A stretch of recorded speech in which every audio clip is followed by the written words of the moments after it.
नमस्कार, सच्ची रिपोर्ट में आपका स्वागत है और मैं हूं आपके साथ निकिता श्रीवास्तव। आइए रुक करते हैं तमाम बड़ी खबरों का।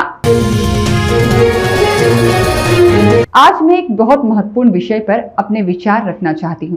दिव्यांग शिविरों में व्यवस्था और दिव्यांगजनों की समस्याएं आखिर कौन सुनेगा। हम सब जानते हैं कि सरकार और समाज द्वारा समय समय पर दिव्यांगजनों के लिए शिविर आयोजित किए जाते हैं। इन शिविरों का उद्देश्य होता है कि दिव्यांग भाइयों और बहनों को प्रमाण पत्र, यूडी, आईडी कार्ड, पेंशन, उपकरण और अन्य सुविधाएं आसानी से मिल सके। यह एक बहुत अच्छी पहल है, लेकिन सवाल यह है कि क्या इन शिविरों में आने वाले हर दिव्यांग व्यक्ति की समस्या वास्तव में सुनी जाती है। आज ऐसा ही कुछ देखने को मिला MDM अस्पताल में, जहां मरीजों को कॉल करके बुला लिया गया और चेकअप और अन्य सुविधाओं का झांसा देकर, पर इतनी ज्यादा भीड़ होने के बावजूद कहीं कोई सुविधा सही तरीके से नहीं थी। दिव्यांगों के अभिभावक आसपास के गांव से आए थे और कुछ लोकल थे और कुछ तो जरा भी पढ़े लिखे नहीं थे, जिन्हें कुछ पता नहीं था उन्हें करना क्या है, और पूछने पर यहाँ का स्टाफ कोई भी ठीक से जवाब नहीं देता। परिजन सुबह 9 बजे अपने बच्चे, जिनमें से कुछ को ऑटिज्म,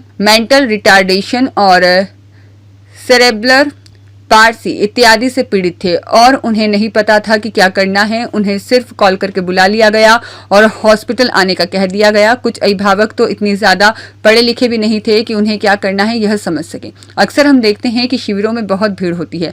कई दिव्यांगजन दूर दूर से आते हैं, कोई व्हीलचेयर पर आते हैं, कोई बैसाखियों के सहारे पहुंचते हैं, तो कोई अपने माता पिता के कंधों पर।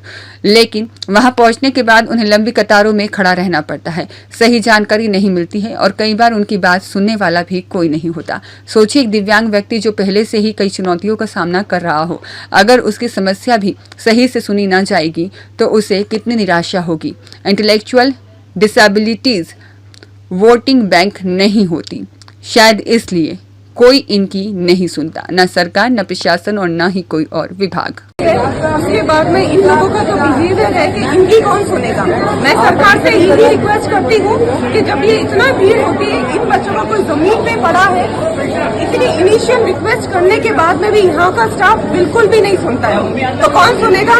इन स्पेशल बच्चों की इंटेलेक्चुअल डिसेबिलिटी एक वोटिंग बैंक नहीं होता है, तो कौन सुनेगा। मुझे इसका जवाब चाहिए। सरकार सुनेगी, मेडिकल स्टाफ सुनेगा या कौन सुनेगा।